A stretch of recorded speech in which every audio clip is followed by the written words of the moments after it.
The iLLANOiZE app is available now on Apple and Google Play Store. Download the app, get the latest news, stream our podcasts, watch interviews, and listen to iLLANOiZE Radio live.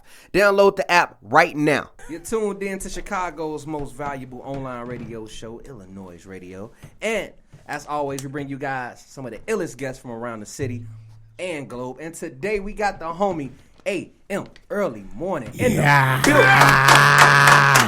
What's good with y'all, man? This a good one, man. Thank y'all for having me, man. Thank y'all for having me. Man, welcome, man. It's a pleasure, man. Yes.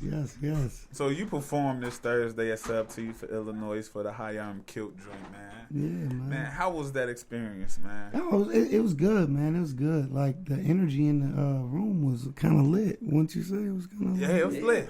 They was on it. They was Thanks on it. to you. Yeah, well, you know, I try to do my thing, man. You already know what it is. I never see so many. It was a lot of people in there that knew your songs word from word. Hey, it was some girl in there. I peeped her in the audience, and she knew everything. She had the finger in the air. I'm like, I thought it was Shorty from Shameless. Jones literally looked at me and said that, though. He said that to me, literally. Oh. And he knew every word to my man's joint. Y'all played it like that. I love it. Yo, she might have pulled up. I don't know. She might be a fan for real. But she was lit, and then I see another fan. I guess he was feeling it so hard, he lit up right in the middle. Oh, that's my boy. I ain't even gonna say it. Shout out to G4, man. I don't even care. I don't know why he did that, but that's bro. Straight out that thing. That's bro. Yeah, they came. Also, you knew him. Real quick. Oh, yeah, I knew him. Yeah, that's bro. I don't know why he did that, but he was feeling it. He showed, the whole time he was getting kicked out, he still was like, yep. So I ain't even gonna lie. I'm gonna say it. It is what it is. He DM'd me like, man, they kicked me out at like the second when I was performing, and I had seen it like when I got off stage. He gonna text me the next day like, man, G, I still heard your whole performance from the door though. From the door I started. I'm like, man, that's love. That's real love, though. That's love. Look, I still heard it from the door. They might have kicked me out from upstairs, but I went downstairs. Man. Yeah, yo, you had a solid performance, man. Thank you, man. Thank enjoyed it. It's been a minute since I seen you perform. I think the last time I saw you perform probably was Texas, bro. Yeah, it's been a minute, man. Like, a couple years. Cause you had a thing when you was trying to do like 100 shows. It was 100. I actually did 180 shows in like 110 days. How? You gotta break that down because the math that. don't even. Yeah. So basically, I was just going through a hard time. Like, my mom was sick. I was going through stuff with my son, and long story short, I just put myself out there. I was like, I really need to get my music up to a different platform and plateau, and I literally had seen Smash Cash and Jones every other night. It was crazy. Like, I remember I did like 6 weeks in the summer where I had 10 shows every week, and it was literally, and what I mean by shows is I would go from a show at 6 p.m. to an open mic to a showcase to just anything I could think of. I remember I carried around a big speaker, and I would go into LA Fitness to the basketball courts when it was like high noon, like everybody was there, 30, 40 guys in the gym, and I would literally do a performance, and people would literally stop and watch the basketball game and do it. So it's just, when I say performance and shows, I mean, like, I was doing anything I possibly can to get in front of an audience. So that's really how I was doing it. So I counted the show as like just being at LA Fitness, he seen me at South by Southwest. I literally was outside South by Southwest on 6th from 7, 8 o'clock in the morning, rapping on these big speakers that I had until 6 p.m. at night. You did go perform on stage. Yeah, right. So it was like, for me, it was like, I just couldn't get enough of it. That's like my strongest point is just the performing aspect of everything, for sure. What inside of you makes you want to do that? Because I don't know too many artists that would even get up and go from a open mic to a show to a performance. Like, what inside of you really fuels that? Because I want to be the best. Like, that's really it. Like, I just want to be the best of myself. I don't really care about anybody else telling me what they think I am. I just want to be the best of myself, prove to myself. I'm doing a project with somebody, and they're like, man, we got to make this the best for the people. I was like, no, we don't. We got to make this the best for ourselves. Because when you make it the best for yourself, that's when the people going to love it. That's right. You know what I mean? So it's like, for me, it's like, to answer your question, that's it. Just be happy with myself at the end of the day. And that's really it. Like, I do all this stuff to be like, man, these people, I hope that people like it. It's insecurity with all types of artists where they so insecure on what they got going on or what they doing. And for me, I just try to show the positive side. Like, if you really want something, you're going to practice at it 1,000,000 times. That's true. Now, Thanks. I consider you a true MC. I appreciate that, man. And for real. I want to know who influences you, man? Like, what music artist influences you? I mean, like, from the start, it was just like just the realists, like the Big L's, the Mobb Deeps, the Biggie Smalls, all them guys, and then just like my passion for music. I grew up in a household where my pops, he was listening to Kenny G, the OJs, all that stuff. And my mom was listening to like No Doubt and all that. And my uncles was drug dealers. They was listening to Snoop Dogg and all them. So I got all different aspects of music and life and all that. So like for me, like I'm well rounded with the music. So I just really like pick what I like and go for it, man. So with hearing the greats, because you just named some goats. Yeah. How do you feel towards the current state of music? I love it. I love it. I mean, you got to. Thing is I'm from the city. I'm from the streets. So it's like for me, it's like people talk about the trap music and the trap genre and all this, and I used to not really like it too much. But now for me, like I learn from them young boys. That's the truth. I learn from the young boys because. Like some of them studs, they may not be talking real, but some of them studs actually, I know some of them cats and what they talking about is real. They in that element. So if you look at it in that aspect, sure, it's mumble rap. Sure, it may not be stuff that I want to hear every day, but I listen to it because and I'll be like, hey, what y'all talking about? Oh, that's what you're saying. So you got to take it for what it's worth. I mean, like you ain't gonna hear that in my stereo. Or in my car every day, but you know what I mean? Like, I'm going to listen to it just to see what's going on, you know what I mean? So the current state of rap, no, it's not my favorite cup of tea, but you got to understand the lane that I'm in, you know what I mean? I'm in a hip-hop lane, hip-hop, like, area right now. My, like, underground area this year, 2019 was huge, man, from, like, the West Side Guns and the Griselda, so... I'm kind of listening to that. Yeah, I'm kind of listening to that. Yeah, I'm kind of listening to that on top of the radio playing. Be like, wait, what is this? You know what I mean? And if I didn't have the young cats around me, then I might not have liked it as much. Now, I heard you say that they taught, that you've learned something. Yeah. What is it that you learned from the I mean, it's just like anything else, when you was, you know what I mean, when we was listening to Juvenile, remember Juvenile came out and all that stuff, we was listening to that, and my mom was like, what is this trash?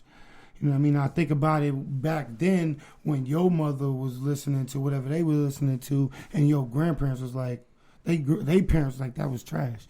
You really gotta, like, just kind of think about it in our own setting of where we're at. You know what I mean? Like, for me, I was just like, I don't really like that music. Right. And then I was like, well, I'm rapping, so I probably should listen to it. And then I actually heard stuff that I liked. So I was like, oh, okay.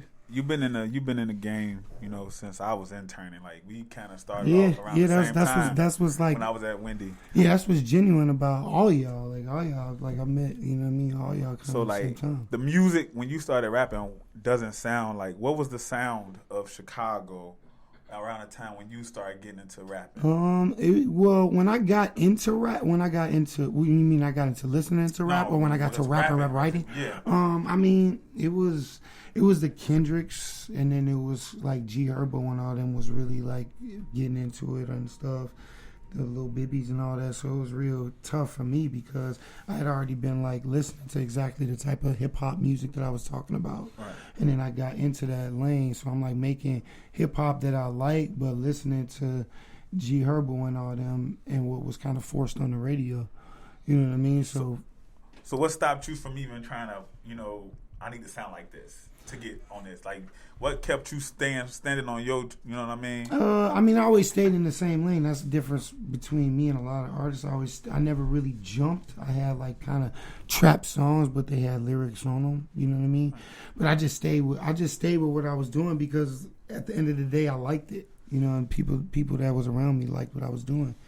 And then like this whole thing in 2018, 2019, dealing with Flea Lord and the Griselda, that kind of put my music and where I'm at into a bigger platform, blew me up. But I've still been rapping the same. If you listen to Maxi 1 in 2015 and you listen to Maxi 3 in 2019, 2018, it's still the same thing. Yeah. Most definitely. So, yeah. I mean, I got some music from you. I got all the tracks from Man, your latest all EP. of the tracks. All of them. So we gonna let you introduce a single, my brother. All right. Well, you just put your finger on one and then say it, and then I'll introduce it. All right, I got Shot Town to Harlem. Oh, that's a great featuring one. G4. Go ahead. Shout out to the brother G4. That's the guy that got put out, right? The club, right? No. He from New York. That's my brother G4J. Shout out to him, man. I'm gonna just let y'all hear that. This is my track, Shot Town to Harlem, featuring my boy G4J, man. Check it out. Make sure to check out the iLLANOiZE playlist in which we provide you with the latest tracks we play live on our show.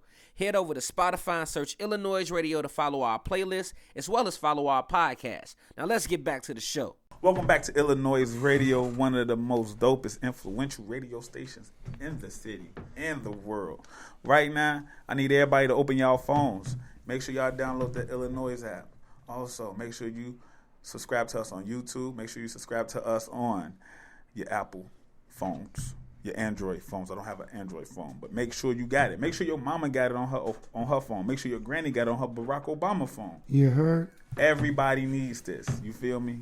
Get this work. You feel me? And I still got my partner right here, AM early morning, in the building. You feel me? With the word. Like this is right here. This is like family right here. It's a long time. It's family right here, and I know with the lanes that's been opening because it's like a resurgence of hip hop. Yeah, you feel man. me? And like you said, it's guys like Griselda and them coming back. Yeah, you know what I mean?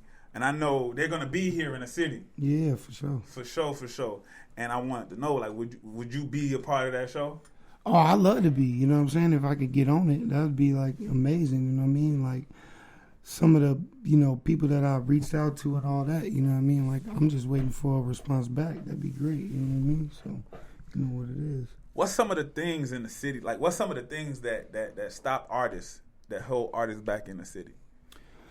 I mean, it could be artists themselves. It could be the gatekeepers of basically like, these shows that we talking about. You know what I mean? Basically like, long story short, like when you see somebody progressing and doing something good, you should kind of be positive towards what they doing. You know what I mean? Like, don't, you know what I mean, see something and be jealous or be upset, and then you go into a whole nother lane of jealousy or regret because you wasn't messing with somebody. So it's like one of those things where it's like me, I just keep my mouth shut.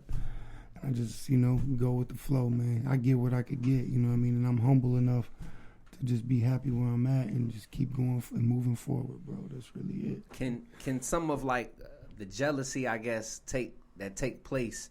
Would that bring like an extra tax to a certain artist? Oh yeah, man. I mean, like right now, like that's like, how we saying? I got shows where I got people that's just like, hey man, come do this, come do that, and like really genuinely messing with me, like y'all, for instance, you know what I mean? And I got people like, for instance, for that, like Griselda joint, people want, 1,000, 1,500 just for me to perform after they done told me, hey man, we mess with you, we want you to come out and perform shows and do this, and then one thing leads to another. It's not Griselda. No, right. Oh, not 100%, not them at all, but it's like, like I said, gatekeepers, man, in the community. And it's not just in Chicago. It's a big problem here, but big problem here, but it's everywhere, man. Where they see, oh, man, this person is doing good, or, he's an up-and-coming artist, so let's tax him even though we know we got this platform or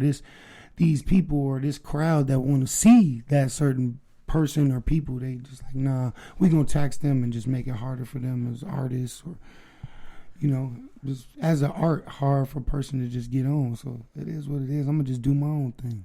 It's crazy hearing that. Like with us doing our events, I'm like, damn, promoters are still. Yeah, man. Yeah. How hard is that? How much is that hurts the culture?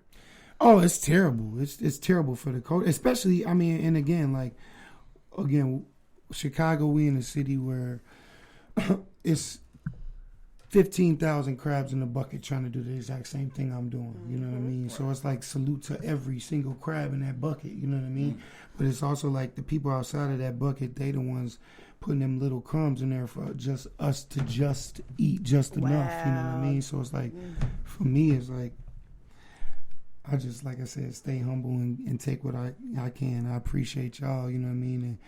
And opening up platforms and things that y'all doing for, artists. And I wish that, more platforms would do the same. Do you think situations like that can stop somebody who has talent? Oh, absolutely. Like I said, I started rapping. I started rapping in 2012, 2011, and only because my friends liked it did I stay into the actual rap community. I got guys that I know that are good friends of mine that literally are like rapped in the same amount of time, came in this rap game the same amount of months, the same month that I did, and they was done 2 years into it just because of the, what's the best word to say it? Like the insecurity, or like the just people saying, oh man, he not good enough. And really, yeah, you is good enough. Just it's like, it's haters out there that's going to hate on you. It's people that's going to say, nah, you not this. And, hey, forget what they got to say. Do your own thing. You know what I mean? Like for me, I was just fortunate enough to believe in myself and have people around me that was like, man, you good, keep going. So, what would you say to an artist right now who's probably going through the same thing? Never stop what you're doing, ever. I don't care how many times somebody tell you no. I don't care how many times somebody tell you don't do it. You trash. You should get a new job. Your parents want you to, go to college. They want you to do this. They want you to do that. Do all that, but at the same time, still do what you want. You know what I mean? Because I got friends and family. I got friends that got millions of dollars that ain't happy where they at because they doing the job that their parents told them to do. Mm-hmm. So I mean, the thing is you gotta like what you like and love what you love. I wouldn't be doing this if I didn't love it. That's 100. And I see it on stage. Right. I see the passion. So let's actually jump into the music real quick. Let's do it. You dropped 7 a.m. 747. Yeah, man. Yeah, that was a big turning point in my life because, again, like I was telling y'all earlier, I had always rapped like this, and I had doubts about myself, insecurities about myself. I didn't know where I was gonna go, what I was gonna do. And, and then I just said, you know what, these next 2 years, I'm going to just go super hard. In 2018, I dropped Maxi, or 2018, the last 2 years of 2018, or last 2 months, of 2018, I dropped this song, Let Me Work. That's with my boy, Flea Lord. And after that, everything just took off, you know what I mean? Light Work is the actual song, I'm sorry. And that just took off. And then I literally went to New York. I had 4 days to do a project, because I was snowed in. My flight, I couldn't make it back to Chicago.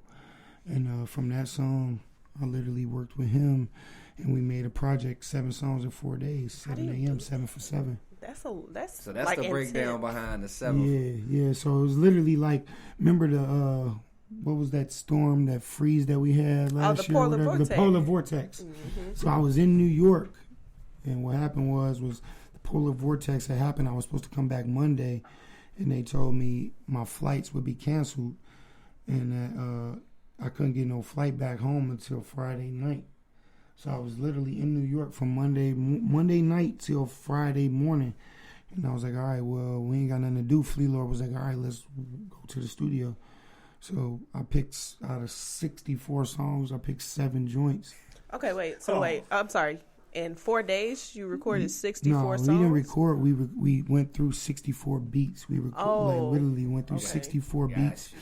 I was about to say 7 songs out of 64 beats. And y'all it was just cut and dry. It was just cut and dry. This is what we want to do, and this is how we gonna do it. Okay. We just went from that, and I pushed the project, the maxi single. I was pushing and promoting it still, and I was just like, you know what, skip it. Let's just drop it April 7th, 2019, which would be 4/7.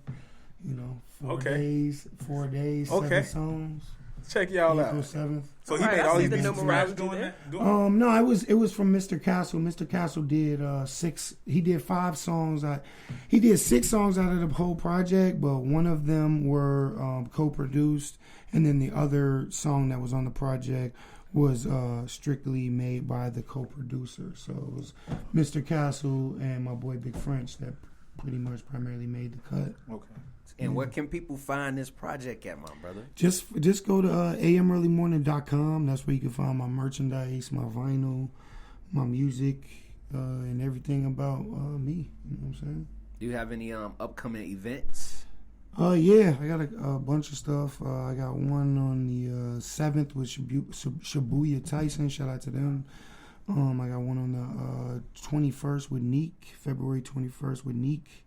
At Bourbon on Division, and I'm throwing my own show with Jah Hamati Agban. It's actually like one of my top 3 artists right now that I'm like really messing with. So I'm gonna do a show with him in March 14th. So yeah, I got a bunch of stuff coming out. So yeah, just go to my website, follow me on Instagram, go to my website, you can find all my stuff there. amearlymorning.com. It's just that simple. I love y'all. I love all y'all. Hey, Thank y'all for having me. You already know it's all love, bro. And speaking of the love, I'm gonna let you pick the last track off this record. What's a good one? You know What what? you want to leave the people with? You know what? And which song is the one you was talking about? You gave to plug your cousin Chain. No, that's my new project. I gave y'all something new. Oh, okay. That was something new. I need that. What you want? Some plug? You want plug talk or you just want Plug talk. It don't matter. What's plug talk? 4 pots. 4 pots. 4 pots vinyl stuff. 4 pots. Hey, So you like that joint? So this shout out to Lambo Pretty. That brother right there is one of the smoothest cats from New York I probably ever met in life. G is like extra smooth, man. So this joint right here. Cooking on the stove. Hey, you already know. So this joint right here is called 4 Pots, and my name A.M. Early Morning, man. I hope y'all enjoy it. It's featuring my boy Lambo Pretty, man. Let's get it.